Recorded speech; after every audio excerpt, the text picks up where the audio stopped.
हम स्टार्ट करते हैं जी कैफ 1 FAR 1 का टेस्ट नंबर 8 है जी आपका। अच्छा जी, ये क्वेश्चन आई कैफ की लेटेस्ट अटेम्प्ट का क्वेश्चन था बेसिकली, जो बिल्कुल अभी अभी गुजरी है। ठीक है,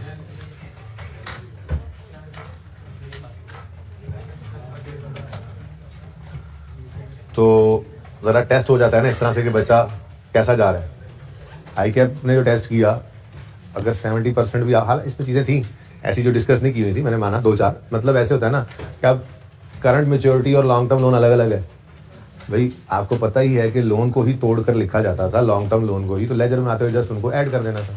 ठीक है, ऐसी कोई 1-2 बातें थी। लॉस आ गया था आपके सामने, डिस्काउंट आ गया था। अब इशुएंस ऑफ शेयर कैपिटल के अंदर डिस्काउंट पे इशू करना शेयर से सिखाए हुए हैं। ठीक है ना, तो बहरहाल ये 2-4 बातें थी इसके अंदर थोड़ी हटके, लेकिन स्टिल अगर ये 2-4 बातें निकाल भी दें तो भी मैक्सिमम चीज़ें सवाल के अंदर ऐसी थी जो हम कर सकते थे मैनेज। नंबर कितने सवाल के? 16 नंबर में से 10 नंबर से कम तो किसी के भी नहीं होने चाहिए, मैंने बता ही दिया था आपको। ठीक है जी। Prepare asset statement of cash flow for the year ended 30 June 2021, और ये हमारे पास स्टेटमेंट ऑफ फाइनेंशियल पोजीशन है 30 जून 21 की और 20 की। ठीक है जी, और ये सारा कुछ आ गया। ठीक है, यहाँ पे मैं लिख लेता हूँ ताकि सवाल दोबारा हमारा, इसी को थोड़ा सा कम कर लेते हैं यार।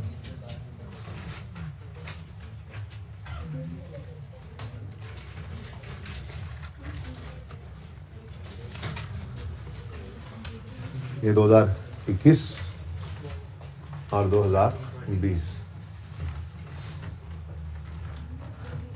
चले जी, अब क्या करना है भाई, सवाल शुरू कहाँ से करना है ये तो पता ही नहीं है हमें। हमें पता है भाई सवाल कहाँ शुरू करना है, और आपने भी फॉर्मेट बनाना है और मैंने भी फॉर्मेट बनाना है, और आपका वक्त शुरू होता है अब। आज रेसें लगी हुई हैं। आपने स्टेटमेंट ऑफ कैश फ्लो पूरा लिखना है फॉर द ईयर एंडेड, बता दें मुझे। चलो जी, रेसें लग गई, मेरे रेसें लग गई।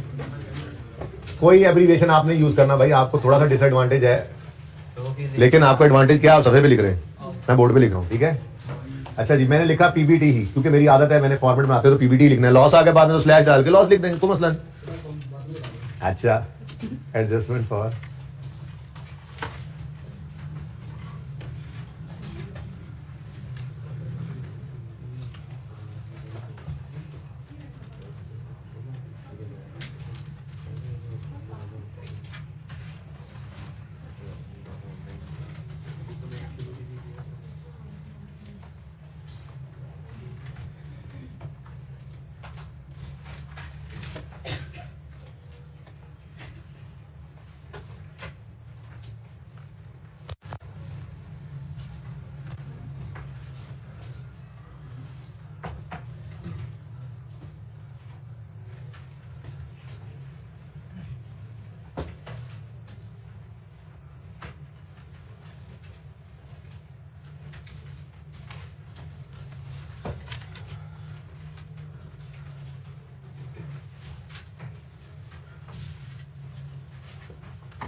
जी बच्चों,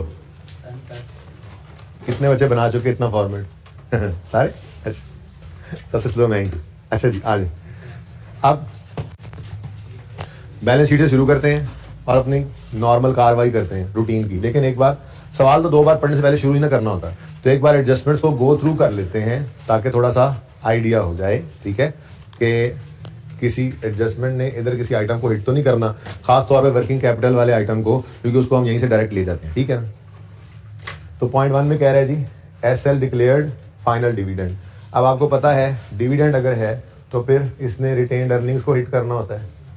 अगर कैश डिविडेंड है तो रिटेन्ड अर्निंग्स और डिविडेंड पेबल को हिट करेगा, और अगर बोनस डिविडेंड है तो रिटेन्ड अर्निंग्स और शेयर कैपिटल को हिट कर देगा। यानी ये तो इक्विटी को ही हिट करने वाली एडजस्टमेंट है। आगे बढ़ते हैं। 20 मिलियन शेयर्स वर इशूड, ये भी इक्विटी, बल्कि मैं यूं लिख लेता हूँ कि इक्विटी को हिट करेगी ये एडजस्टमेंट। इक्विटी के अंदर आपको पता है रिटेन्ड अर्निंग भी आ जाती हैं, शेयर कैपिटल भी आ जाता है, ठीक है ना, और ये भी इक्विटी को हिट करेगी एडजस्टमेंट। वर्किंग कैपिटल आइटम की तो अभी बात कोई नहीं आई। फिर थर्ड एडजस्टमेंट में वो कह रहा है इंश्योरेंस क्लेम रिलेट कर रहा है किसी प्लांट एंड मशीनरी से जो डिस्ट्रॉय हुआ था, पता नहीं पिछले साल में हुआ था, आपने इसका क्या किया, ठीक है, गेन लॉस निकाल के रिवर्स किया या क्या किया, देखते हैं। डेट भी तो लिखी हुई थी। एनीवेज एडजस्टमेंट 4 में इस साल का डिस्पोजल आ रहा है, तो ये दोनों फिक्स्ड एसेट से रिलेट कर रहे हैं एडजस्टमेंट, ठीक है, और ये पहली दोनों इक्विटी से रिलेट कर रही हैं। ऐसे ही लिख लेना, जरा गंद पोता ना डालें, दूर से ही नजर आ जाए ना इक्विटी। अच्छा जी, एडजस्टमेंट 5 जो है वो current portion of long term loan से रिलेट कर रही है, और उसमें वो कह रहे हैं कि एक्रूड इंटरेस्ट भी पड़ा हुआ है। तो ये current portion of long term loan है और ये लॉन्ग टर्म लोन है। तो एडजस्टमेंट नंबर 5 हम पढ़ेंगे जब हम इन पे पहुंचेंगे, ठीक है ना, ताकि हम इसका लेजर बना सकें। ठीक हो गया। अभी तक वर्किंग कैपिटल आइटम को किसी चीज ने हिट नहीं किया, और फिर आ ही गया वो दिन। Trade payables include an amount of 14 million payable against capital work in progress. बिल्कुल वैसी एडजस्टमेंट है जैसी एडजस्टमेंट कल वाले सवाल में नहीं, परसों वाले सवाल में मैं भूल गया था, एंड पे आके भूल गया था, ठीक है, तेजी के अंदर फिक्स एसेट था, वहां पे यहाँ कैपिटल वर्क इन प्रोग्रेस है। उधार पे एसेट खरीदा तो एंट्री होती है एसेट डेबिट पेएबल क्रेडिट, ठीक है ना। तो उधार पे कैपिटल वर्क इन प्रोग्रेस का कहो यार, बिल आ जाता था, याद करो, बोरिंग कॉस्ट के चैप्टर में हमने पढ़ा था, बिल आ गया, अभी पे नहीं किया तो हम एंट्री कर लेते थे CWIP डेबिट पेएबल क्रेडिट, याद है ना। तो ये वो एंट्री करनी है, लेकिन ये पेएबल फॉर CWIP है, ये हमारी ट्रेडिंग एक्टिविटी नहीं है कि क्रेडिटर्स के अंदर पड़ा हो, इसलिए इन मोहतरम ट्रेड पेएबल्स को हमने एडजस्ट करना होगा, फिर लेकर जाएंगे चेंजेस में। ये सारा सवाल है बस, ठीक है। अब अपनी कार्रवाई शुरू करते हैं जी। सबसे पहले क्या नजर आ रहा है जी, ऑपरेटिंग फिक्स्ड एसेट्स। तो ऑपरेटिंग लिख लो ना लिखो कोई मसला नहीं, फिक्स्ड एसेट ही लिख रहा हूं मैं तो बस, ठीक है। तो पहला लेजर बना फिक्स्ड एसेट का, और पूरे सवाल में कहीं पे आपको डाटा ऐसा कोई नहीं अवेलेबल है कि आप अक्यूमुलेट डेप्शन को अलग कर सकें, इसलिए बस बुक वैल्यू पे ही एसेट को बना लेंगे। मसला क्या है, ओपनिंग बता दो, अलग है, सॉरी। अच्छा जी, इसको कॉस्ट पे बनाएंगे और एक्यूमुलेटेड एक्शन को अलग रख लेंगे। चलो, इसमें क्या मसला है, ये लो, क्या हो गया, कुछ नहीं हुआ। ये वो सैटेलाइट का प्रॉब्लम है यहाँ पे, और कुछ नहीं। मेरे बच्चे तो बहुत अच्छे, ऐसा कुछ नहीं करते जी। अच्छा, शुरू करें जी। एसेट की कॉस्ट बताएं, ओपनिंग 848, क्लोजिंग 820। अच्छा, एक्यूमुलेटेड एक्शन का ओपनिंग 262, क्लोजिंग 300। नेक्स्ट क्या आ रहा है, capital work in progress ledger बनाए, लेजर का आइटम है नंबर 4 CWIP, वर्किंग है ना, CWIP भी लिख सकते हैं। कैपिटल वर्क इन प्रोग्रेस जी, ओपनिंग 0 है, क्लोजिंग 84 है। उसके बाद क्या आ रहा है, इन्वेंट्रीज, कोई एडजस्टमेंट हिट नहीं कर रही, 245 से 274 पे इन्वेंट्री चली गई, वर्किंग कैपिटल में ले आओ।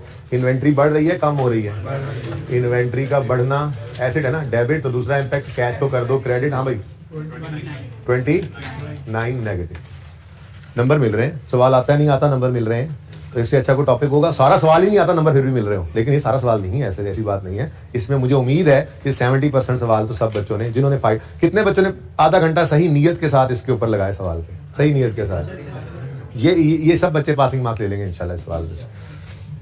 नेक्स्ट है जी, ट्रेड रिसीवेबल। कोई एडजस्टमेंट हिट नहीं कर रही, पहले ही पढ़ के, ये प्लानिंग होती है असल में, 2 दफा सवाल पढ़ने का फायदा ही होता है, वरना पता क्या होगा, सारा सवाल कर लोगे ट्रेड पेबल्स को इस तरह से करके, आखिरी एडजस्टमेंट पड़ा हुआ जी, ट्रेड पेबल्स एडजस्ट हो रहे हैं। भाई तुमने कैमरे के आगे बैठना, नीचे होके जाओ, चंगा नीचे हो गए क्या कोई?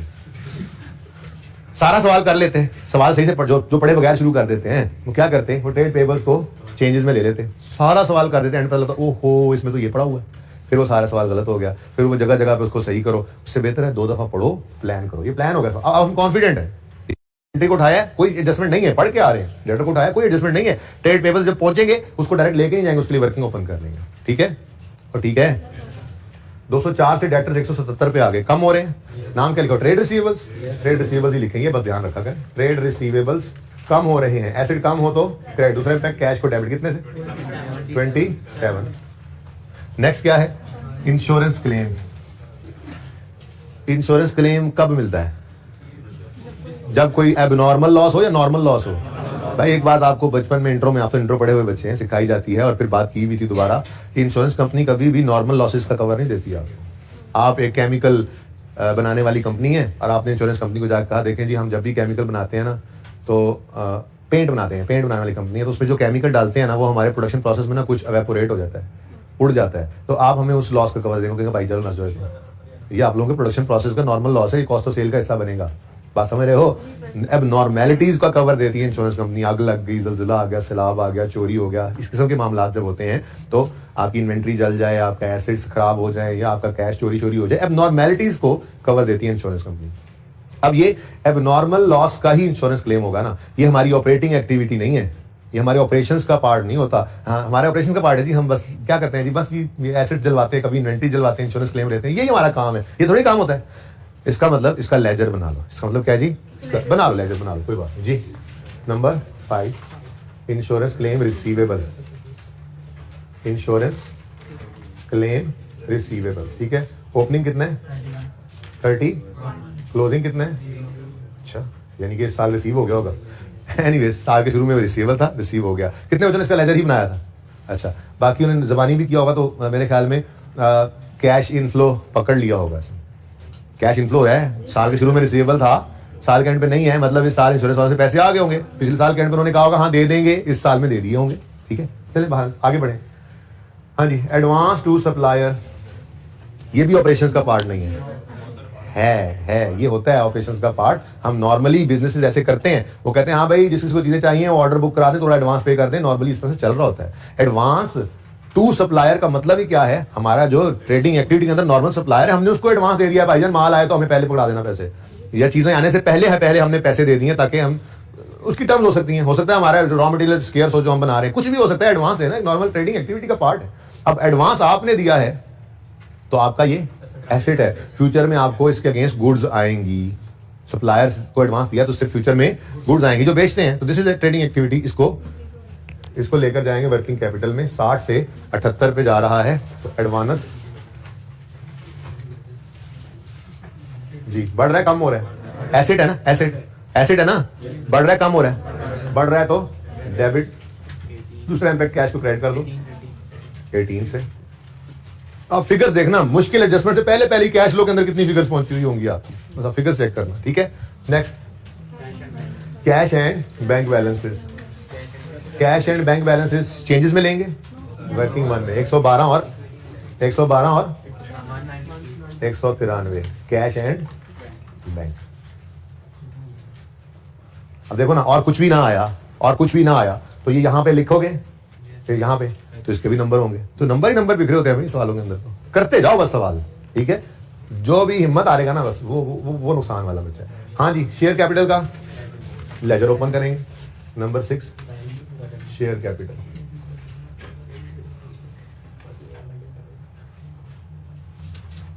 ओपनिंग बता दें 500, क्लोजिंग बता दें 700। नेक्स्ट जी, शेयर डिस्काउंट है, लेजर बना लें फिलहाल, फिर डिस्कस करते हैं इसको। इश्यूएंस ऑफ शेयर कैपिटल के अंदर डिस्काउंट पर शेयर इशू करना सिखाए हुए हैं, उसकी एंट्री होती थी कैश डेबिट, डिस्काउंट डेबिट, मैंने कहा था वो एक्सपेंस है, आज उसकी थोड़ी सी डिस्कशन और मजीद करके कंक्लूड कर देंगे, बात खत्म कर देंगे। ठीक है ना, जैसे आपको कहा था इश्यूएंस ऑफ इक्विटी की बात की हुई है ना क्लास में, इश्यूएंस कॉस्ट, इक्विटी को इशू करने की कुछ कॉस्ट होती हैं, बात की हुई है मैंने, मुझे याद है क्योंकि इंट्रो प्लस R1 वाले अभी यहाँ तक नहीं पहुंचे, इसलिए मैं धोखा नहीं दे सकते आप लोग। ठीक है ना, ये बात की हुई है मैंने क्लास में, अगर शेयर्स को इशू करने के ऊपर को कॉस्ट पड़े तो एंट्री होती है एक्सपेंस डेबिट कैश क्रेडिट, तो फिर अकाउंटेंट्स कहते हैं यार ये इक्विटी की कॉस्ट है ना, इक्विटी इशू करने की कॉस्ट है ना, तो इसको आप बजाय इसके प्रॉफिट एंड लॉस में एक्सपेंस बनाओ, इसको इक्विटी को ही चार्ज कर दो। तो हमने काट के रिटेन अर्निंग्स डेबिट करके कैश क्रेडिट की एंट्री की थी। नहीं याद आएगा तो इंशाल्लाह वो लेक्चर ओपन करोगे तो याद आ जाएगा, ठीक है। ऐसे ही ये भी इशुएंस ऑफ शेयर्स की वजह से ही हमें डिस्काउंट पड़ा है, तो ये भी इक्विटी में आ सकता है, कोई मसला नहीं। इसकी डिस्कशन मैं बाद में करता हूँ, फिलहाल तो लेजर बना हुआ है ना, बना दो लेजर, ठीक है। तो शेयर डिस्काउंट, जैसे शेयर प्रीमियम आता है भाई, शेयर प्रीमियम भी तो इक्विटी में आता है ना। चलो जी, ओपनिंग कोई नहीं था ना, इसी साल ही को गड़बड़ हुई है। क्लोजिंग 40 तो 40 का डिस्काउंट दिया, यानी कि 40 रुपीज कम पे, यानी अगर मिसाल के तौर पे 10 वाला शेयर है तो 6 रुपए में बेचा होगा, तो 4 डिस्काउंट में आ गया, जो भी हो। फिलहाल अभी तो आगे चलने दो। नेक्स्ट हमारा जी क्वेश्चन, हाँ तो अच्छा, हाँ दसिया नहीं मैंने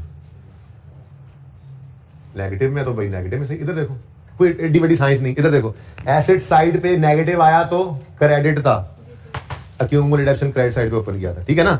लायबिलिटीज इक्विटी साइड पे क्रेडिट चीजें चल रही होती हैं, कोई नेगेटिव आया तो फिर वो डेबिट है। जज़ाकल्लाह जी, टाइम दसता तुझे, ठीक है। नेक्स्ट जी, रिटेन अर्निंग्स। अब मैं खुद देख के जाऊंगा यहाँ से बैलेंस, ठीक है जी। रिटेन अर्निंग्स हमारा सबसे अजीज अज़जान अकाउंट। इस सवाल में भी ऐसे ही था, बड़े काम कर रही है जी, बोलो, इसी से तो सारा कुछ निकलना था। बड़ी बदतमीजी की हुई थी सवाल ने, लॉस बिफोर इंटरेस्ट दिया हुआ था। चलो खैर, हमें क्या, हम तो सवाल करते जाएंगे, इंशाल्लाह होता चला जाएगा। ओपनिंग बता दो 315, क्लोजिंग 220।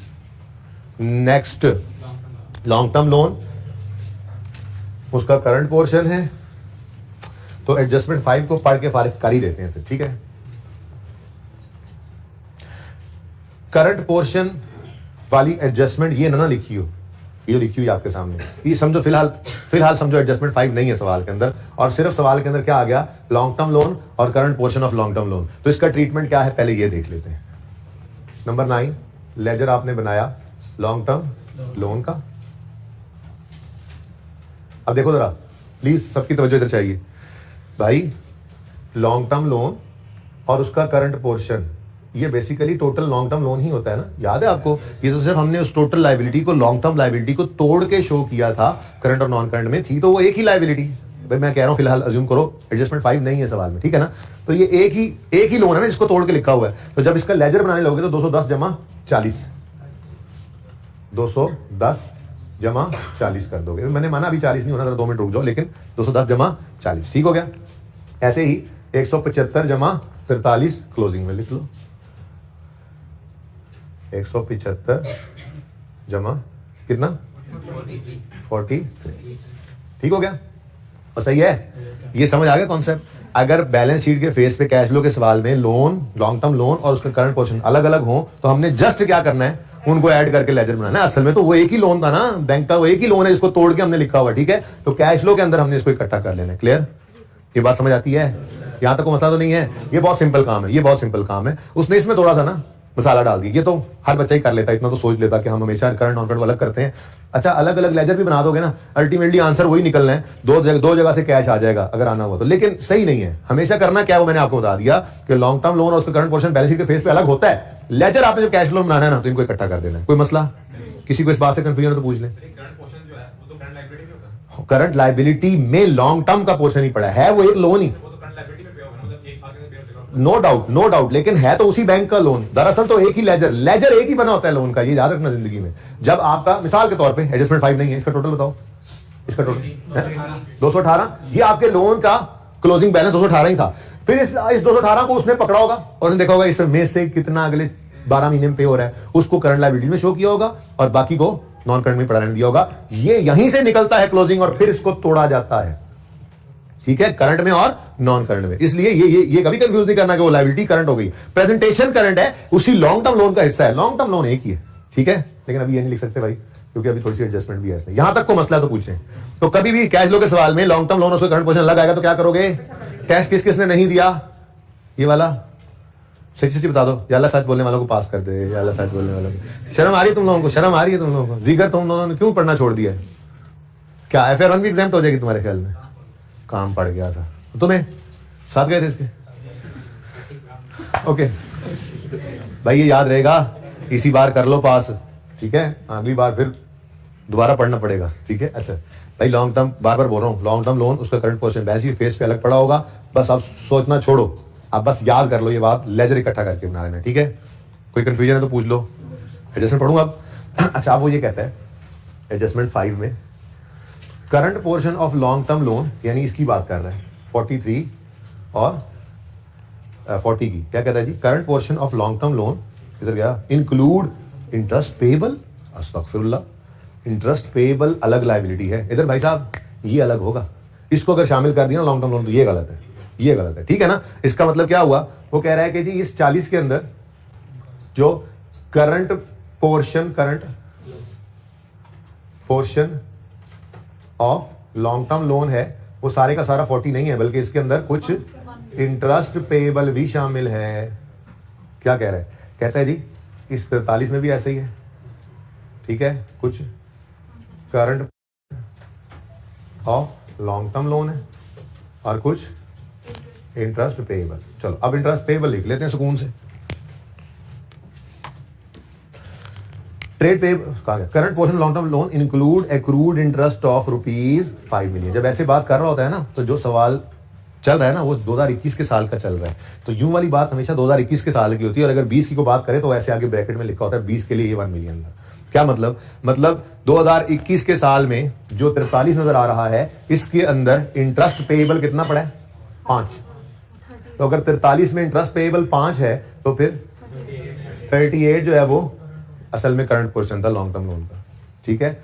और इसी तरह से पिछले साल को कह रहा है 20 वाले में ₹1 इंटरेस्ट पेएबल है, तो फिर यहां पर 39 होगा, ठीक है ना। तो इसका मतलब ये हुआ कि हमें यहां पर +40 और +43 की बजाय +39 और +38 करना होगा, ठीक है। ये गलत हो गया, चले कोई नहीं, जिंदगी में अब गलत नहीं होगा कभी। ये 30 बल्कि ब्लू से ही लिख लेते हैं, 39 है और ये 38 है, ठीक है ना। क्लियर, समझ आ रही है। अब ये बाकी जो इंटरेस्ट पेएबल है इसका क्या करते हैं हम, इसका तो लेजर बनाते होते हैं भाई, इंटरेस्ट का लेजर बना लो।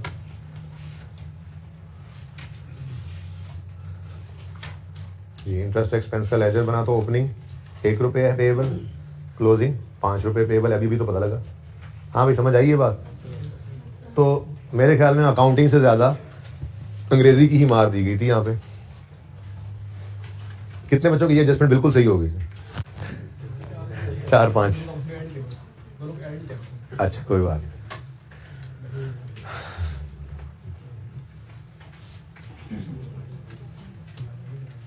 ठीक है जी, एडजस्टमेंट 5 टिक हो गई है और यहां से ये भी टिक हो गए, लॉन्ग टर्म लोन और current portion.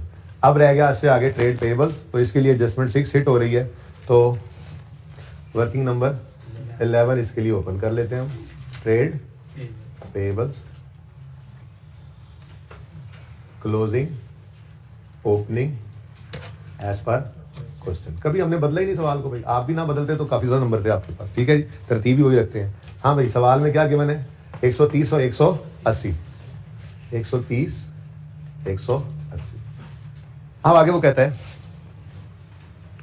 Trade payables include an amount of 14 million payable against CWIP। मैं आज इसका लेजर बनाऊंगा, रिस्क नहीं लेता, उस दिन भी भूल गया था, आपको भी सबक है कैसे बना लिया करेंगे लेजर, ठीक है ना। इसका जी पेएबल फॉर CWIP का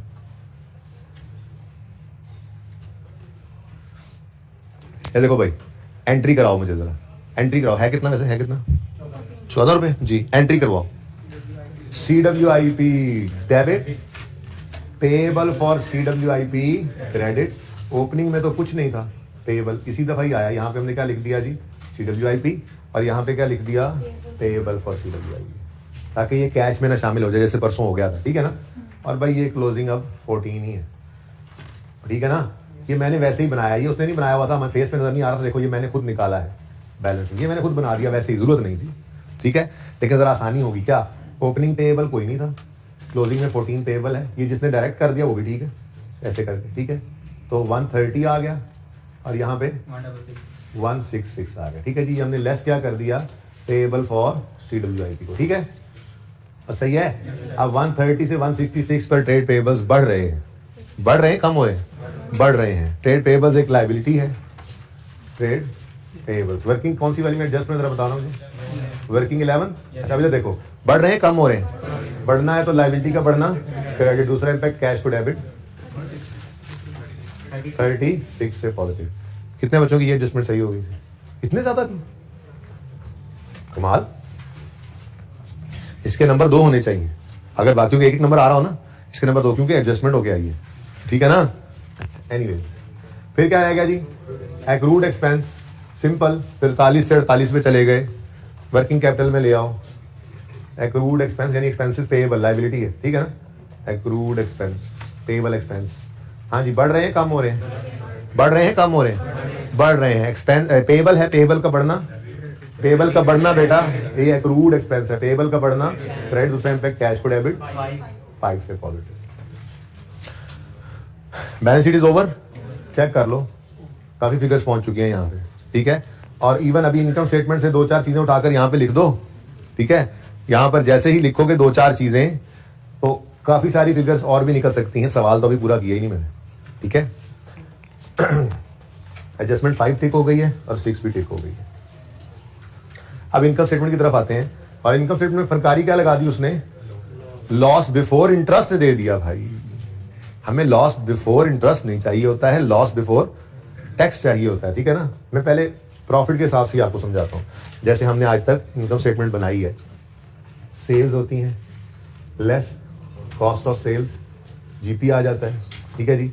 जीपी में हम ऐड करते हैं अदर इनकम, लेस करते हैं admin expense, selling expense, other expense, और इंटरेस्ट ना अगर माइनस करें तो ये बन जाता है profit before interest and tax, PBIT, ठीक है।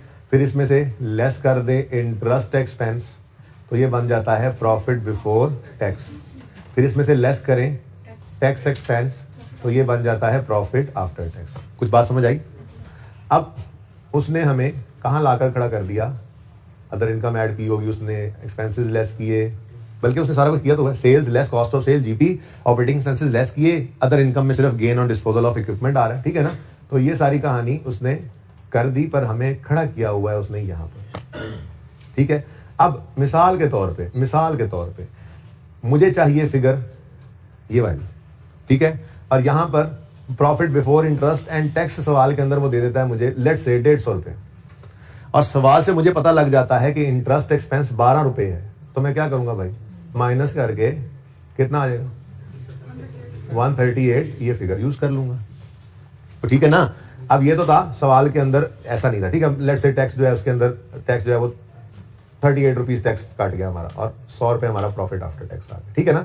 ये जाएगा कैश फ्लो के स्टार्ट में, ये जाएगा रिटेन्ड अर्निंग्स में, सही है। अब ये तो बात थी प्रॉफिट की, लेकिन कभी ऐसा भी तो हो सकता है कि हमारे पास यहीं पर लॉस आ जाए बिफोर इंटरेस्ट, मिसाल लेता हूं, बाकी सब चलता है वैसे ही, और यहां पर लॉस आ गया, और लॉस आ गया 21 का, ठीक है।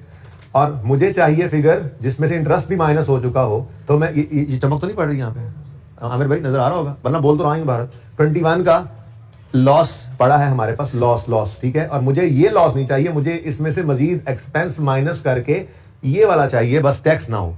और वैसे सवाल के अंदर टैक्स हो नहीं सकता, लॉस के ऊपर कौन सा टैक्स होता है, ठीक है ना। तो जो फिगर ये आएगी वही फिगर यहाँ पर चली जाएगी, और इनकम टैक्स है ना, इनकम टैक्स, इनकम होगी तो टैक्स होगा, लॉस पर तो टैक्स नहीं होता, ठीक है। एनीवेज सवाल हमें यहाँ पर लाकर खड़ा कर दिया, सवाल में ये 21 पे खड़े हुए, हम 21 पे खड़े हैं, ठीक है ना। ये सवाल ने हमें बताया। अब कहीं से हमें इंटरेस्ट एक्सपेंस की फिगर मिल जाए ना, ओह कमाल हो जाए। इंटरेस्ट का लेजर तो मौजूद है, ठीक है, इंटरेस्ट एक्सपेंस नहीं पता लग रहा। अब एक और हल भी है, वो हल ये है कि सवाल में हम यहाँ पे फंस गए आके, ठीक है। रिटेन्ड अर्निंग्स का कॉलम तो मौजूद है ना, हो सकता है रिटेन्ड अर्निंग्स का डाटा उसने सारा दे दिया हो, और हमारे पास बैलेंसिंग फिगर वहां से प्रॉफिट आफ्टर टैक्स की निकल आए, जिसमें टैक्स रिवर्स करके प्रॉफिट बिफोर टैक्स तक पहुंच सके। या हम लॉस के केस में हैं तो रिटेन्ड अर्निंग्स में से हमें लॉस की फिगर मिल जाए, ठीक है ना, और लॉस पे टैक्स तो होता नहीं है, ठीक है। अब अगर ये फिगर आ जाए, ये मौजूद है, तो दरमियान में इंटरेस्ट एक्सपेंस फिर निकल सकता है, तो कहीं ना कहीं से तो चलेंगे ही। बहरहाल प्रॉब्लम ये है, अगर आप समझें तो सवाल के अंदर 21 का लॉस है, हमें फिगर ये वाली चाहिए स्टार्ट करने के लिए कैश फ्लो, और ये इंटरेस्ट एक्सपेंस भी चाहिए सवाल के अंदर, ये दोनों चीजें गिवन नहीं है। चलेंगे इंशाल्लाह, होता जाएगा काम, ठीक है। तो ये प्रॉब्लम समझ आ गई है, समझ आ गई है प्रॉब्लम, सबको प्रॉब्लम समझ आ गई, हल निकल आएगा उसका, प्रॉब्लम समझ आ गई है, चलो ठीक है। अच्छा जी, अब शुरू करते हैं जी एडजस्टमेंट नंबर 1 से। SL declared a final dividend of 10% on 30 September 20 which was paid in December 2020। हमारा ईयर एंड कब हो रहा है जी? 30 जून 2021 पे। वो कह रहा है जी साल के शुरू में ही उन्होंने डिविडेंड सितंबर में डिक्लेयर किया, शुरू बन जाता है ना, जुलाई अगस्त नवंबर 3 महीने, तीसरे महीने के एंड पे उन्होंने डिविडेंड डिक्लेयर किया और दिसंबर तक पे भी कर दिया, तभी तो डिविडेंड पेएबल बैलेंस शीट में नजर नहीं आ रहा। तो डिविडेंड पेएबल का लेजर बनाने की जरूरत नहीं है, लेकिन ये अमाउंट तो निकालनी पड़ेगी ना, ठीक है। अब बताओ भाई, पहले तो ये बताओ, ये डिविडेंड कैश डिविडेंड है या बोनस? क्या डिविडेंड है, पे कर रहे हैं वो, ठीक है। तो कैश डिविडेंड की एंट्री क्या होती है? डिविडेंड डेबिट, डिविडेंड पेएबल कर भी दो तो फिर कैश ही क्रेडिट होना है। डायरेक्ट कैश लिख दूं क्योंकि वो पेएबल का लेजर भी उसने नहीं दिया हुआ। अच्छा चलो यार एंट्री वही लिख लेते हैं, खैर डिविडेंड पेएबल क्रेडिट, ठीक है, बना दूंगा, कोई नहीं, एक लेजर ही तो है, ठीक है। और कितनी अमाउंट है? अब ये परसेंटेज ऑफ डिविडेंड हम कहां किस पे अप्लाई करते हैं? हमेशा लेटेस्ट शेयर कैपिटल के बैलेंस पे, और वो है हमारे पास 500। 700 तो बेटा साल के एंड पे है क्लोजिंग, ठीक है। जरा ध्यान से देखो, ये सितंबर में डिविडेंड इशू हो रहा है तो दिसंबर में पे भी हो रहा है, फिर मई में नए शेयर्स इशू हो रहे हैं तो वो क्लोजिंग तक जाते हैं तो वो भी ऐड हो गए होंगे। कोई नहीं, अब 700 ले लिया पर्चे में, कोई नहीं, अब तो जो होना था वो हो गया, ठीक है। लेकिन अब गलत को सही तो साबित ना करें, सही है। तो ओपनिंग कैपिटल पर इंटरेस्ट, ये डिविडेंड की परसेंटेज लगनी थी भाई, समझ गए बात को? कितने बचे? 500 पे 10% लगाया था, वो काफी ज्यादा। कितनों ने 700 पे लगाया था? नहीं, अब वो कौन मानेगा, एक दो के अलावा कौन मानेगा, कौन मानता है जी? तो 500 इंटू 10%, 50 से डिविडेंड डेबिट, डिविडेंड पेएबल, और इसको कहां डेबिट करेंगे? रिटेन अर्निंग्स में, ठीक है। तो ये एंट्री करनी है, ये एंट्री यहां पे कर, एंट्री करने की जरूरत है, डायरेक्ट ही किया करो ये बात, ठीक है। ये काम डायरेक्ट ही किया करो, यहां पे आओ, ठीक है। और रिटेन अर्निंग से कॉलम में आकर लिखो डिविडेंड, लिख लो पेएबल, लिख लो पेएबल, कोई मसला नहीं, नहीं लिख लो पेएबल, कोई बात नहीं। अभी मैं लेजर बनाता हूं, वो पेएबल ही पेड है, ओपनिंग क्लोजिंग में कुछ है भी नहीं, ठीक है। लेकिन यहां भैया वो एंट्री नहीं करनी, यहां पे डायरेक्ट आपने ये वर्किंग करनी है जी। 50 डिविडेंड पेएबल के अंदर जाके क्रेडिट कर दो, ये ऐसे ही फरमाइशी प्रोग्राम, डिविडेंड पेएबल, ताकि वो हमारी एंट्री ना भूले। मैं आपको सर वो आपने एक बार कैश क्रेडिट कर दिया था डिविडेंड से, हम एंट्री भूल जाते हैं उसके बाद से, तो मैं सर रिस्क नहीं ले सकता भाई, मैं तो एंट्री वही करूंगा जो सिखाई हुई है, retained earnings debit, dividend payable credit, done जी, सही है। अब वो ये कह रहा था, देखो बैलेंस शीट में भी कोई ओपनिंग कोई क्लोजिंग नहीं नजर आया था हमें, ठीक है ना। और वो भी यही कह रहा है कि ये जो डिविडेंड डिक्लेयर हुआ था सितंबर में, ये दिसंबर तक पे भी हो गया है। यहां से बैलेंसिंग भी निकालो तो 50 ही आ रहा है, तो इसलिए मैं कह रहा था ये लेजर नाम ही बना दो, काम चलेगा। बहरहाल ये कैश अब आ गया तो यहां पे लिख दो डिविडेंड पेएबल 50, ठीक है। वर्किंग का रेफरेंस अब क्या देना, ऐसे ही आपने वर्किंग देना, तो डिविडेंड पेएबल वाली वर्किंग, मैंने नंबर ही लगाया इसको, वैसे ही बस आपको सिर्फ एंट्री याद है इसलिए एंट्री वैसे की, कंफ्यूज तो कोई नहीं हो रहा, सब ओके चल रहा है।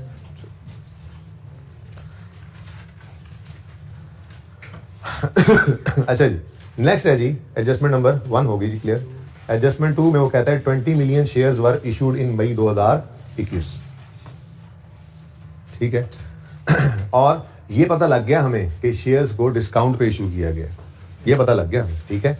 अब मैं इशुएंस ऑफ शेयर कैपिटल की ना एंट्री करना चाह रहा हूं, अगर आपको याद है तो मुझे याद करा दो जरा। कैश डेबिट होता था और शेयर कैपिटल क्रेडिट होता था, इसको छोड़ो पहले इधर आओ। कैश डेबिट होता था, शेयर कैपिटल क्रेडिट होता था, शेयर प्रीमियम क्रेडिट होता था। मतलब हम कहते थे जी मिसाल के तौर पे 15 रुपए का एक शेयर बेच दिया जिसकी फेस वैल्यू 10 थी, 5 शेयर प्रीमियम में चला गया।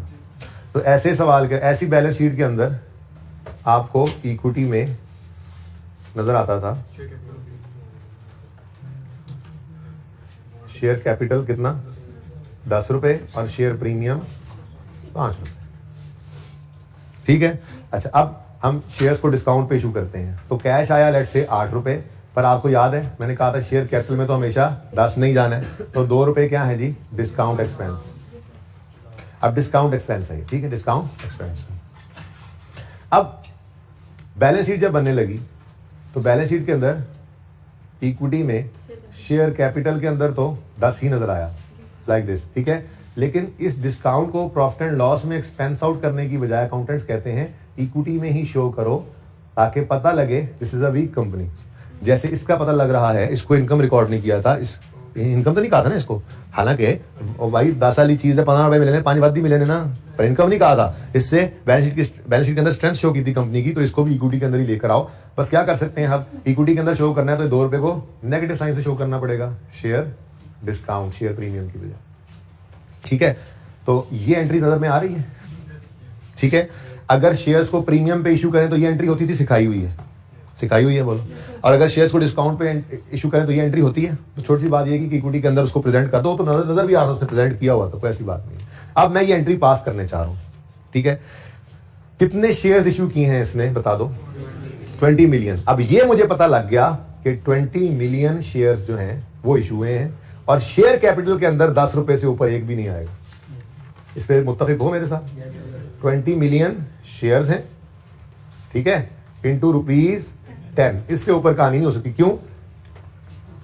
फेस वैल्यू 10 रुपए है, और शेयर कैपिटल में तो फेस वैल्यू आती है, चाहे प्रीमियम पे इशू करो चाहे डिस्काउंट पे इशू करो, शेयर कैपिटल अकाउंट में क्या क्या होना है, 10 रुपए की फेस वैल्यू। बोलो 200। अब ये 200 तो हो गया, ठीक है, लेकिन ये 200 शेयर कैपिटल के अकाउंट में पड़ रहा है। ठीक है, अब कैश कितना आया ये देखने के लिए पहले ये बताओ कि डिस्काउंट कितना है।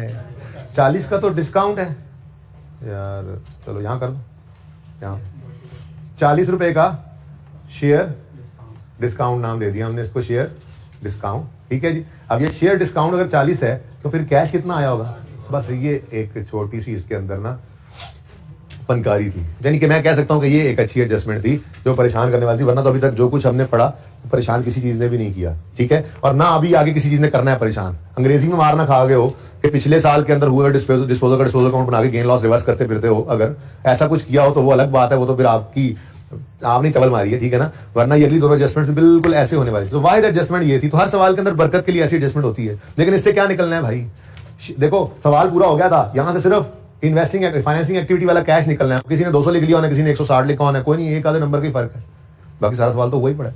और सही है ना, इसलिए परेशानी ना। बाहर ये एंट्री पोस्ट करवाओ मुझे, कैश डेबिट 160 से, यानी कैश इनफ्लो कितना हुआ है 160 से, ठीक है ना। और शेयर डिस्काउंट डेबिट कितने से 40 से, और शेयर कैपिटल क्रेडिट कितने से।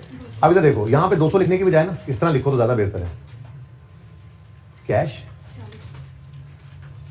Share discount. ये आपने एंट्री पास कर ली, ठीक है। ये क्या हुआ जी, कैश आया है फाइनेंसिंग एक्टिविटी में, fresh capital invested, working number नहीं, इसको रेफर कर दो, मैं तो कहता हूं वर्किंग नंबर 13, ये ज्यादा बेहतर है जी। कितना 160 का इनफ्लो। ये देखो कैश डेबिट दिखा दिया ना, इनफ्लो कैश का लेजर ही ना बना रहे, तो कैश के अंदर वाला डेबिट यहां पर शो होगा, ठीक है। उसके बाद डिस्काउंट शेयर वाला डेबिट, ठीक है, और शेयर कैपिटल पूरे 200 से क्रेडिट, लेकिन तोड़ के लिख दिया ताकि डबल एंट्री नजर आए, ठीक है। किसी ने यहां पे 200 भी लिख दिया तो कोई बात नहीं, ऐसे 160 लेना सी बस, ठीक हो गया। यहां पे क्या लिख दिया, शेयर कैपिटल, ठीक है जी। ये बैलेंस हो गया, ये अभी रहता है,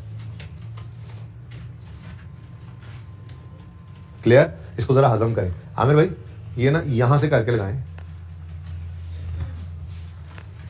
यहां तक लगा हुआ। आपको मैं 2 मिनट देता हूं, 1 मिनट देता हूं, इसको देखें, सोचें, हजम करें, नोट करें, और फिर अगली 2 आखिरी आसान एडजस्टमेंट्स। तो मुश्किल सवाल नहीं था वैसे, इस एक एडजस्टमेंट को छोड़ के। और ये एक भी कितने बच्चों की सही हो गई थी ये बताओ यार, कमाल है। वैसे 10-12 बच्चों की ये एडजस्टमेंट भी सही हो गई है। वैसे आई वाज़न्ट एक्सपेक्टिंग दिस, मैं ये एक्सपेक्ट कर रहा था कि ये तो सारे नहीं गलत होनी है। तो ये 8-10 बच्चों की ये एडजस्टमेंट सही होगी, तो बाकी सवाल तो सबका ही सही होना है ना। तो इसीलिए कहा था 10 नंबर से कम किसी के नंबर हुए ना इस टेस्ट में, तो उसकी खैर नहीं है।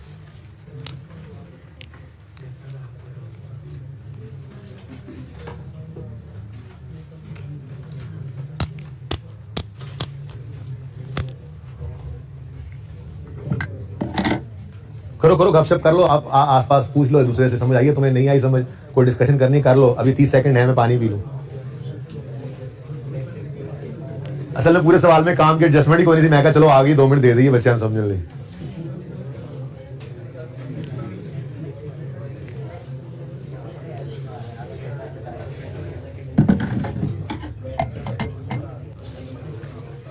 ठीक है जी, डन।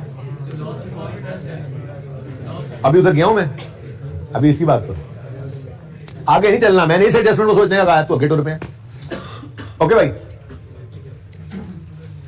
एडजस्टमेंट 2 तक को मसला नहीं, एडजस्टमेंट 3 पे आओ। Insurance claim was related to plant and machinery destroyed in April 20, वो तो 30 जून 2020 से पुरानी बात है, पिछले साल की बात है। तो इसका डिस्पोजल अकाउंट किस किसने बनाया? क्योंकि उसने बड़ी फनकारी लगाई, साथ ही बताया the plant had a cost and book value of 63 and 42 respectively, और डिस्ट्रॉय हो गया। बच्चों ने फटाफट लेजर बनाया, उससे गेन लॉस निकाला, उसको रिवर्स। कितने बच्चों ने इस एडजस्टमेंट 3 वाले लॉस को रिवर्स किया था? वो हाथ खड़ा करें। कमाल, माशाल्लाह, मेरे चीते बच्चे जी, ये सब मेरे चीते बच्चे हैं। 5-6 ऐसे हैं, बाकी 5-6 ने बताया नहीं है, वो टेस्ट में निकल आएंगे। ठीक है, okay.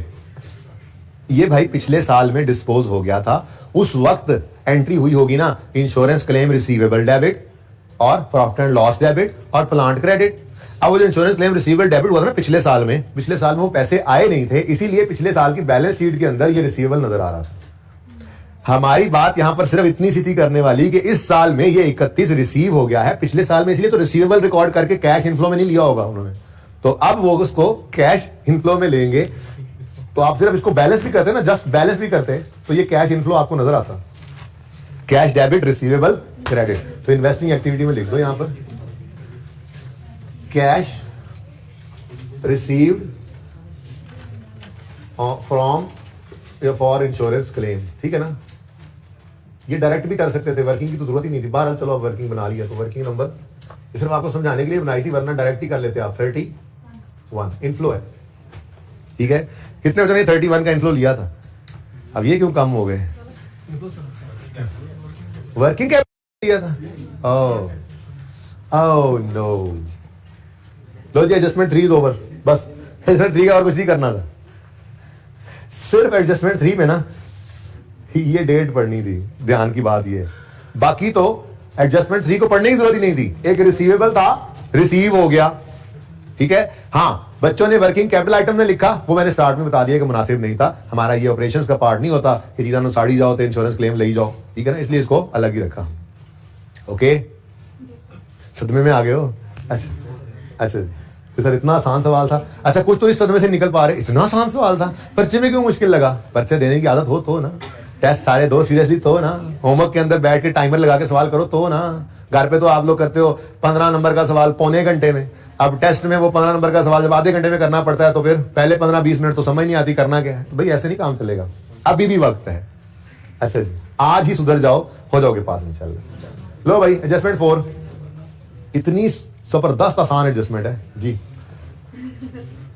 During the year asset disposed of equipment having cost of 75 and book value of 35।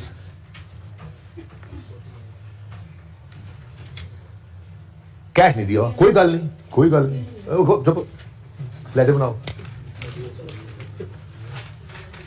Disposal, बस फिक्स एसेट ही लिख दो, हमारे पास अकाउंट फिक्स एसेट का। ठीक है, हाँ भाई, जो फिक्स एसेट बिका है उसकी कॉस्ट कितनी है? 75, और उसकी बुक वैल्यू कितनी है? 35। तो एसेट अकाउंट में से तो कॉस्ट निकलनी है 75 की, ये फेंक लेंगे हम डिस्पोजल में। 75 फिक्स एसेट के अकाउंट से जी कॉस्ट तशरीफ लाई है, और एक्यूमुलेटेड डेप्रिसिएशन यहां से डेबिट होनी है डिस्पोजल वाली, ऐसे ही है ना, ये निकाल लेते हैं भाई। कॉस्ट अगर 75 है और बुक वैल्यू कितनी बताई?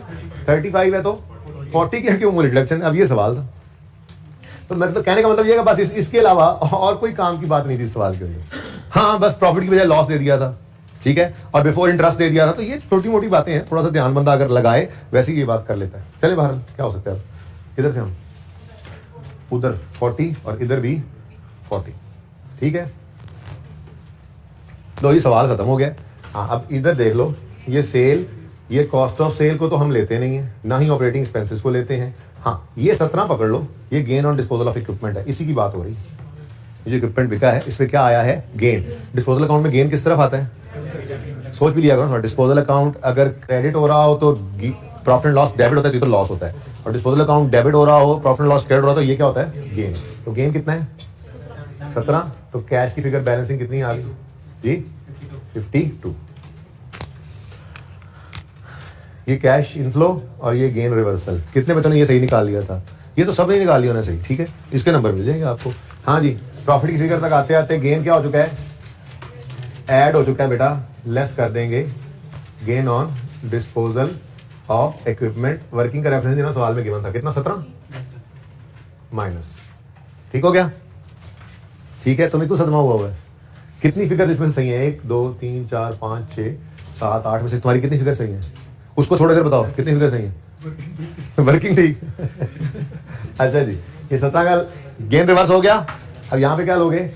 Cash receive from disposal of equipment. जी वर्किंग नंबर 14 कितना है? 52। इनफ्लो ये वर्किंग 14 लिखा है मैंने, ठीक है जी, सही है। बस सवाल खत्म है, अब सवाल को साइड पे रखो। अब बस यही है हमारी कुल दुनिया, सवाल यहीं से पूरा करना है। तो शुरू करते हैं अल्लाह का नाम लेके, ठीक है, क्योंकि और कोई डाटा तो नहीं रह गया, और कोई चीज प्लेस करने वाली कोई नहीं रहेगी सवाल में। अब शुरू करो भाई। फिक्स एसेट के अकाउंट में बैलेंसिंग फिगर किस तरफ आ रही है? कितनी? 47। तो फिर ये क्या होगा? एडिशन ही होगा जी। तो addition in fixed asset, working number 2 से 47 है। अब चूंकि ये एडिशन है, कैश आउटफ्लो 47 नेगेटिव, ठीक है जी। ये लेजर हो गया खत्म। इधर इसको खत्म करो। बैलेंस में किस तरफ आ रही है? कितनी? डेप्रिसिएशन एक्सपेंस ही होगा फिर 78। डेप्रिसिएशन एक्सपेंस कहाँ जाएगा? कितने बच्चों का ये 78 आ गया था? ये 78, ये डेप्रिसिएशन आधा नहीं, एक होगा शायद, देख लूंगा मैं, मार्किंग स्कीम लगाऊंगा। लेकिन ये सब चीजों के नंबर है भाई। ये तो कह रहा हूं कि अब देखो मैंने वो लॉस वाली चीज को गायब कर दिया फिलहाल। अच्छा, कैपिटल वाला जो इम्पैक्ट आया उससे सिर्फ ये एक फिगर ही निकली है ना बस, और क्या, ठीक है। तो कुछ भी नहीं होता है, ऐसे ना परेशान हुआ करो। तो ऐड प्रॉफिट तक आते आते डेप्रिसिएशन लेस हो चुकी है, ऐड कर दोगे डेप्रिसिएशन एक्सपेंस। कौन सी वर्किंग में निकाला है आपने इसको? 3 में कितना? 78 है ये। Capital work in progress balance करो, किस तरह बैलेंसिंग फिगर आ रही है? तो फिर ये क्या होगा? एडिशन इन CWIP होगा भाई, कितना? 70। Addition in capital work in progress, working number 470 minus cash outflow. ये हो गया पहले ही जी। इसका कैश 31 में ले गया हूँ इनफ्लो। शेयर कैपिटल को जरा बैलेंस करो, किस तरफ बैलेंस आ रहा है? बैलेंस ही हो गया, सुभान अल्लाह। चेक किया, यानी हम सही जा रहे हैं। ओके, डिस्काउंट भी बैलेंस है। रिटेन्ड अर्निंग को बैलेंस करो, किस तरफ आ रहा है? डेबिट आ रहा है। ये क्या है? Revalue surplus debit retained earning credit तो होता है, फजूल सी फिगर। इधर तो डेबिट नहीं ना हो सकती है ऐसी कोई चीज, एबनॉर्मैलिटी सोच रहे हो तो। रीवैल्यू सरप्लस तो है ही नहीं, अगर होता भी तो वो रियल सरप्लस डेबिट होकर रिटेन्ड अर्निंग क्रेडिट होती है। एक एबनॉर्मैलिटी पड़ी हुई है ना पहले। अब हम बैठ गए, हमने कहा यार डेबिट और तो कोई चीज हो नहीं सकती सिवाय इधर डिविडेंड के। डिविडेंड जो था वो सवाल ने पहले ही बता दिया हुआ है, तो फिर हो ना हो ये लॉस ही था। और अगर बिफोर इंटरेस्ट लॉस है तो इंटरेस्ट एक्सपेंस माइनस होने से तो इसमें बढ़ना ही था, ठीक है। तो बताओ भाई क्या आया है? Loss before interest and tax, नहीं, लॉस बिफोर टैक्स बैलेंसिंग कितना? 40। अब ये 45 की फिगर ना जरा इधर ले आओ।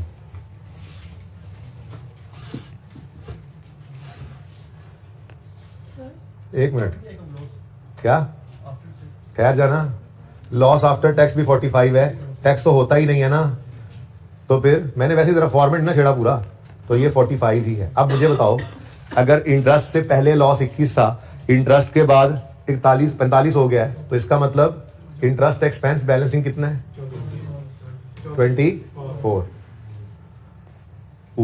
ये तो हमें पता नहीं लगा था। ये कितने बच्चों ने सही कर लिया था?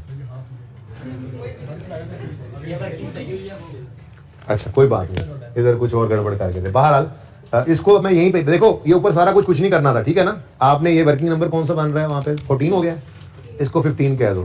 तो 15 में जस्ट क्या करना था? आपने सिर्फ लिखना था लॉस। कहां से आया ये लॉस? वर्किंग नंबर, वो रिटेन अर्निंग वर्किंग बताओ, बोलो 8। वर्किंग 8 से लिखना था आपने, ठीक है ना। तो यार ये कुछ भी नहीं है, ठीक है ना। ये तो बस समझाने के लिए था आपको, ठीक है। इस सवाल के अंदर ऐसा कुछ भी नहीं है, ये सवाल है हमारा, ठीक है। अच्छा, लॉस वर्किंग 8 से आया। ये नीचे वाला भी आपको लिखने की कोई जरूरत नहीं थी, क्योंकि जब लॉस है तो टैक्स कैसा, लेकिन तैयारी पूरी करी ना, कभी प्रॉफिट वाला सिनेरियो आ सकता है, ठीक है। अच्छा, अब इतनी सी वर्किंग आपने करनी थी, लॉस लिखना था जी, वर्किंग 8 से आया है, और ये लॉस बिफोर इंटरेस्ट था क्वेश्चन में गिवन, और ये बैलेंसिंग आपने 24 निकालना था, ये क्या है, इंटरेस्ट एक्सपेंस। अब ये 45 नेगेटिव चला जाना था कैश फ्लो के टॉप पे, और ये 24 का इंटरेस्ट एक्सपेंस चला जाना था इंटरेस्ट एक्सपेंस के लेजर में, ठीक है। तो प्रॉफिट बिफोर टैक्स की बजाय आज क्या है जी हमारे पास, लॉस बिफोर टैक्स है। लॉस पूरा लिख लो ताकि वो ऐसे, वो तो पीबीटी तो याद हुआ है। लॉस बिफोर टैक्स कितना है जी, 45, नेगेटिव लिख लो बस, वर्किंग नंबर 15 जी। स्टूडेंट आपने जो किया वो जरा सबर करो 1 मिनट, फिलहाल ये देख लो करना क्या है, ठीक है। 45 से लॉस बिफोर टैक्स लिख दिया हमने। अब यहां पर कितने गया ये भाई साहब, इसके अंदर आपको पता है कैश भी आता है और इंटरेस्ट एक्सपेंस भी आता है, लेकिन आज हमें दोनों ही उसने गायब कर दिए हुए थे हमारे सवाल में। तो ये इंटरेस्ट एक्सपेंस भी हमारे पास वर्किंग 15 से निकल आया जनाब। वर्किंग 15 में कितना एक्सपेंस निकला है, 24, तो यहां पे लिख दो। अच्छा यार सॉरी, एक बात थोड़ा रेफरेंस गलत दे दिया मैंने, ये जो लॉस बिफोर टैक्स आया है ना, ये हमारा वर्किंग 8 से आया, सही है ना। ये तो यहां से निकला था 45, इसको उधर लेकर गए थे, मैंने रेफर जरा गलत कर दिया ना, बाद में घर में बैठे देख लो यार कहाँ है वर्किंग 15 में ये लॉस 8 से आया था। चले जी, हो गया काम, अब तो काम ही हो गया, ठीक है जी। रिटेन अर्निंग्स हो गया बैलेंस, तो बोलो ये लोन वाले को भी बैलेंस कर दो, इनका टोटल करो 210 जमा 39,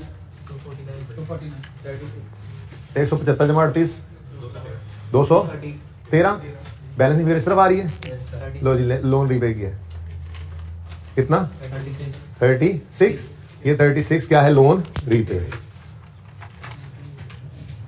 कोई एक अच्छा सवाल था, आप लोगों को जमीन पे लाने के लिए जरूरी होते हैं ऐसी चीजें, इतना आसान भी हमसे नहीं हुआ, मतलब हमें मेहनत की जरूरत है, मतलब हम थके अभी ना। 36 next interest expense, balancing figure interest paid की आगे कितनी, 20। अभी तक देखो भाई, एक्सपेंस को ऊपर रिवर्स करोगे और नीचे माइनस कर दोगे, तो प्रॉफिट की फिगर तक आते आते एक्सपेंस लेस हो चुका था, इंटरेस्ट एक्सपेंस ऐड कर दो। ये इंटरेस्ट एक्सपेंस तो वर्किंग 15 में हमसे निकला है, कितना है जी, 24, और इंटरेस्ट पेड हमने ये इधर वाली वर्किंग में निकाला है, वर्किंग 10 में कितना जी, 20। टैक्स तो था ही नहीं भाई, लॉस पे कौन सा टैक्स। कैसा रहा फिर, enjoying with Umair and 100 others, ये हो गया, ये डन है, डन है। इसमें कोई बैलेंस निकला, हमने खुद बैलेंस निकाला था, ये तो जबरदस्ती मैंने बनाया था, फरमाइशी लेजर। डिविडेंड पेएबल ये फरमाइशी लेजर था, ये एंट्री भी पोस्ट हो चुकी है, ये भी काम खत्म हो गया है, तो बस फिर टोटल फरमाइए क्या, क्यों आ गया ना current portion of long term loan, इधर की करना है। पहली बात तो ये है कि इंटरेस्ट एक्सपेंस को भी हम इधर नहीं लाते। देखो इससे ऊपर ना, इन 3 से ऊपर एक लाइन स्टैंडर्ड ने लिखी होती है, उसमें वो कहता है कैश फ्लो फ्रॉम ऑपरेशंस।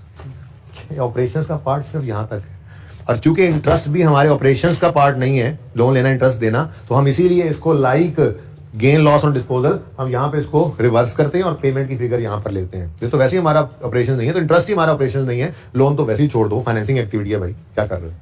चलो जो करना सी करता सी पान। और करंट यार, करंट लायबिलिटी तो अगर आती हुई तो यहाँ पे आती थी भाई, आपकी बहस हो सकती थी कि करंट लायबिलिटी लेनी है तो वो वर्किंग कैपिटल में आप ये वर्किंग 1 में लेकर आते हैं, कैश एंड कैश इक्विवेलेंट के अंदर शॉर्ट टर्म लोन तो इधर आते हैं ना। अब करंट पोर्शन को शॉर्ट टर्म लोन ही कह रहे हो ना आप, करंट लायबिलिटी, ठीक है ना। तो अगर जिद करो भी तो यहां नहीं करो, लेकिन मैं कह रहा हूं नहीं भाई नहीं, ये कोई शॉर्ट टर्म लोन नहीं है, ये वही लॉन्ग टर्म लोन है, जस्ट प्रेजेंटेशन पर्पस के लिए हमने उसको अलग किया हुआ था, तो उसको इकट्ठा कर दिया लेजर के अंदर, ठीक है ना। तो होना सी उठते हो गया भाई। ओके टोटल बताओ, -9, इतना करंट तो बात सिर्फ 9 निकले, 34 पॉजिटिव नेगेटिव, ये भी नेगेटिव, 120 पॉजिटिव, टोटल 81 पॉजिटिव, अल्लाह खैर, चलो ठीक है। वकास भाई ये जरा सोल्यूशन ना टाइप करवा के ले आए मेरे पास, और मार्किंग स्कीम करवा ले मेरे से इसको, आई के वाला सोल्यूशन ना देना, उनको कुछ समझ नहीं आनी, सब कुछ ही ब्रैकेट्स में होता है वहां।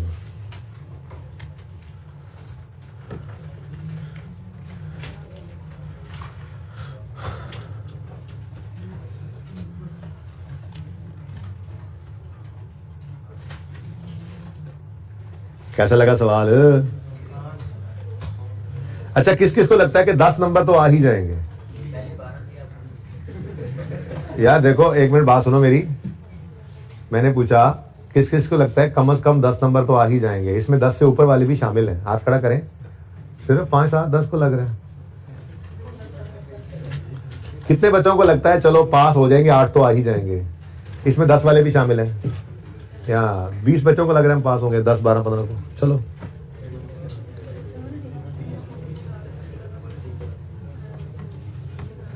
अच्छा जी, ये टेस्ट 7 जरा ओपन करें जल्दी से, 2 मिनट इसको देख लें। मैं पूछ लूँ ना मसला क्या है इसमें, जो आप लोगों ने रोला डाला हुआ है। ये टेस्ट कैसा हुआ था? अच्छा हो गया था ये? इसमें कोई मसला, सोल्यूशन शेयर किया आपसे? बच्चों शेयर कर रहे सोल्यूशन, ग्रुप में भी भेज दिया। चलिए एक नजर देख लेता हूँ, इसमें कोई मसला ना हो। अच्छा, इसमें प्लीज यार बातें ना करें। इस सवाल में ना कोई नोट शोट नहीं मांगा था, बाकी कोशिश की थी सारा कुछ ही आ जाए, ठीक है ना? नोट नहीं मांगा हुआ था इसमें। सवाल है जी, Clay Pakistan limited, a public listed company in process of finaling accounts for the year end 30/11, the following information is available. Profit after tax and OCI for the year end 30 June 9, 10 and 11 based on draft are as follows. यानी कि 11 की भी financial statement बन चुकी हैं। वो call वाला एक सवाल किया था, रिवैल्यूएशन वाला, सिर्फ उसके अंदर हमने कहा था कि जी अब कोई चीज गिवन ही नहीं है तो करंट ईयर को भी हम अज्यूम नहीं करते कि वो बन चुका हुआ है, वरना तो हर सवाल के अंदर यही अप्रोच चली आई है कि करंट ईयर की इनकम स्टेटमेंट बैलेंस शीट भी बन चुकी होती है। जैसे वो ये बता रहा है कि प्रॉफिट आफ्टर टैक्स जो है 2009 का, 2010 का और 2011 का, लेकिन 2011 के बारे में क्या कह रहा है? ये ड्राफ्ट है। इसका मतलब पिछले 2 ऑडिट ही है ना, ठीक है? वैसे भी अब तक क्या पिछले 2 साल अभी तक ऑडिट ही नहीं हुए होंगे, ठीक है जी? उसके अंदर प्रॉफिट आफ्टर टैक्स गिवन है और अदर कॉम्प्रिहेंसिव इनकम में रिवैल्यूएशन सरप्लस अरोज हुआ था 2011 में, सिर्फ वो गिवन है, ठीक है? ओके, उसके बाद पॉज करेंगे जरा। भाई इसमें को मसला, ये जो ऊपर उन्होंने प्रॉफिट आफ्टर टैक्स और फिर अदर कॉम्प्रिहेंसिव इनकम अलग किए को मसला है, बड़ी तफसील से इसके ऊपर बात हुई है, मारनी पड़नी चाहिए थी इसमें। फिर वो कहता है जी, CPL changed method of valuation of inventories from एफको to FIFO for the year ended 30 June 11, impact of this change is given, ठीक है जी? अब 30 जून 9 पर वो कह रहा है जी इन्वेंट्री इंक्रीज हो गई 20 से, उल्टा आसान कर दिया था। अब क्लोजिंग ऑफ 9 इंक्रीज हुआ है तो क्लोजिंग स्टॉक के बढ़ने से प्रॉफिट बढ़ेगा।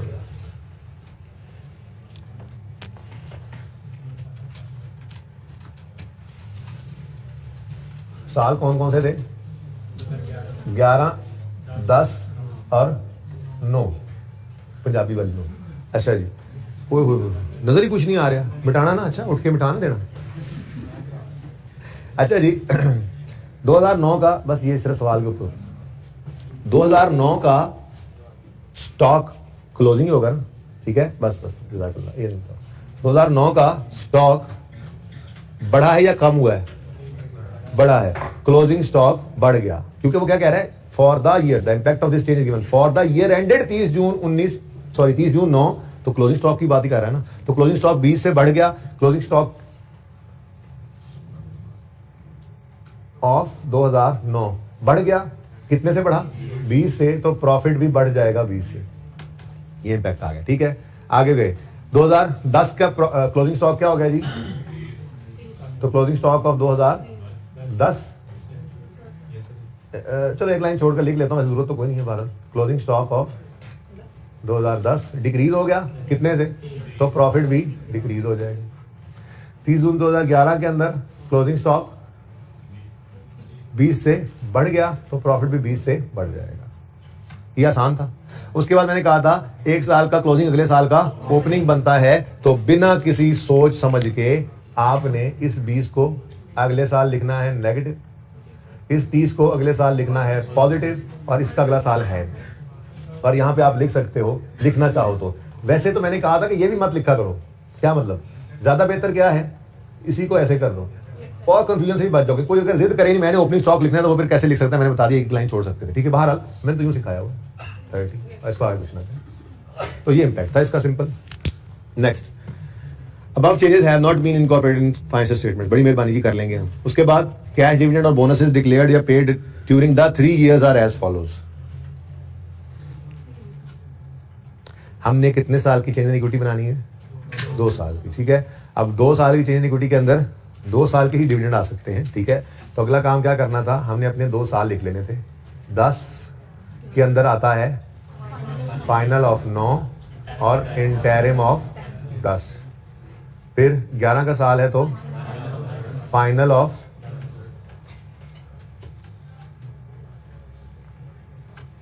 फाइनल ऑफ 10 और interim of 11।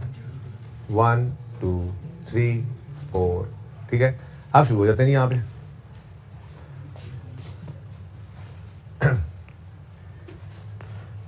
Final of 9, interim of 10, final of 10, interim of 11, ये 4 ही डिविडेंड में हमने ढूंढना है, ठीक है।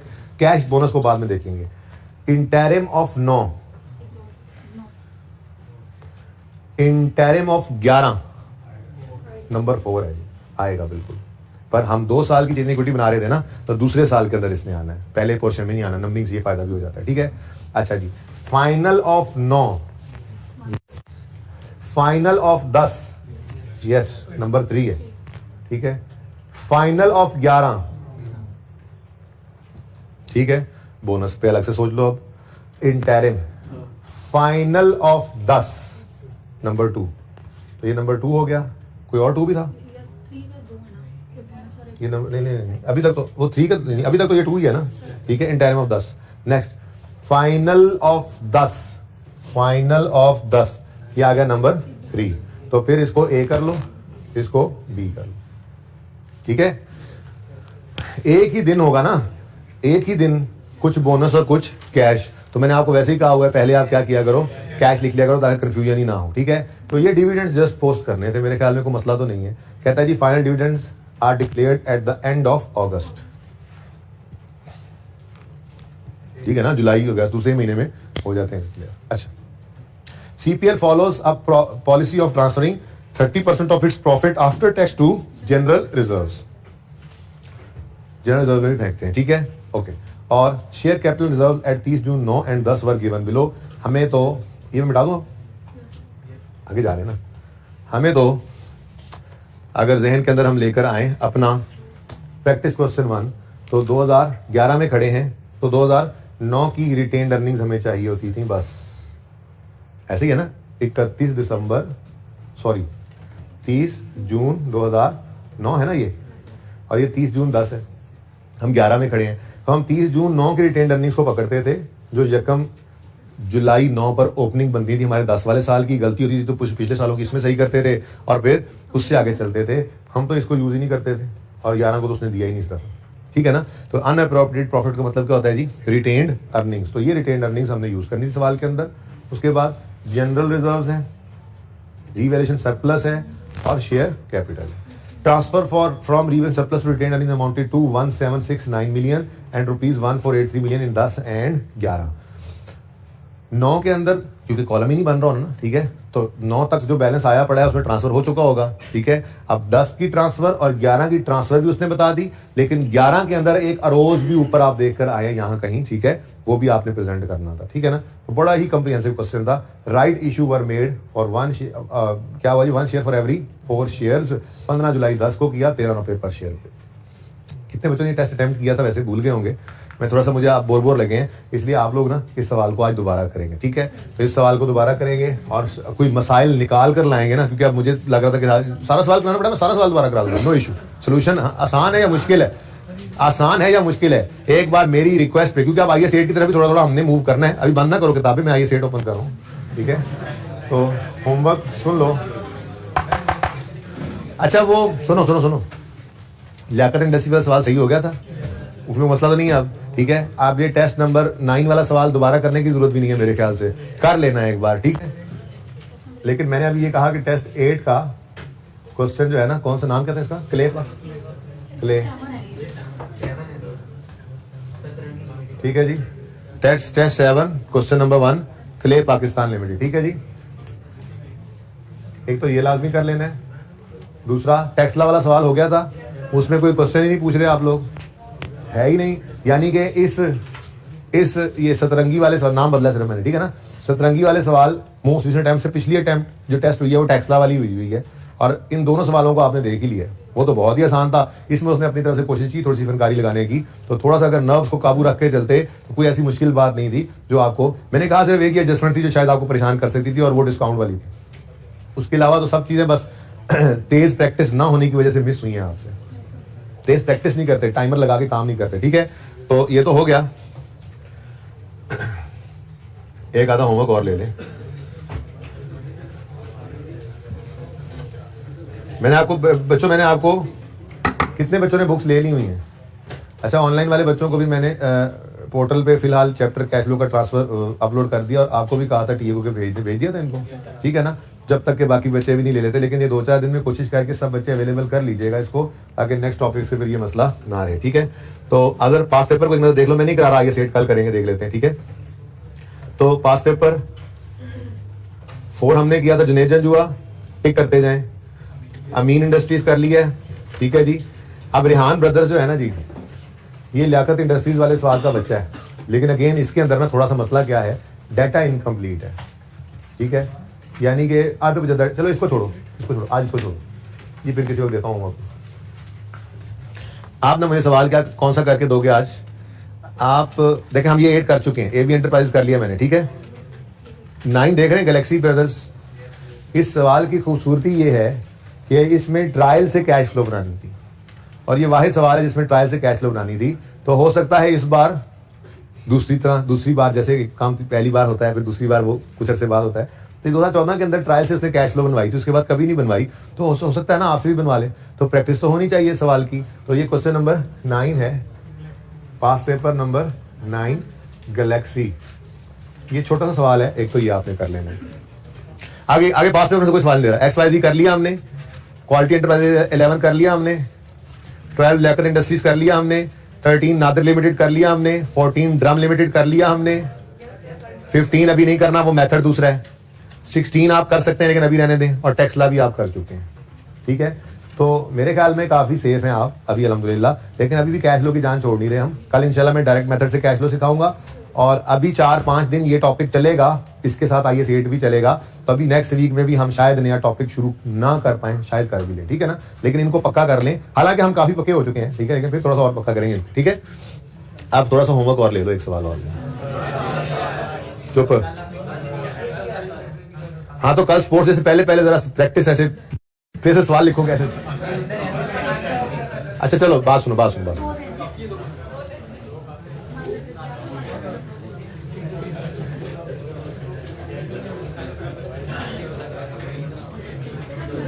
अच्छा सुने, हॉट सॉस हो गया था, प्लीज बेटा।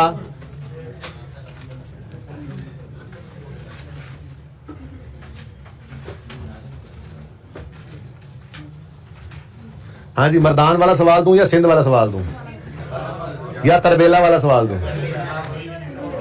चलो आज KPK से शुरू करते हैं, पहले KPK, फिर उसके बाद तरबेला आएगा, फिर उसके बाद लाहौर से होते हुए मर्दान सिंध वाली साइड चलेंगे, ठीक है। तो आपने क्या करना है जी, आपने आज सवाल कर लेना है question number 8, Mardan software limited, question bank number 8 Mardan software, ठीक है जी।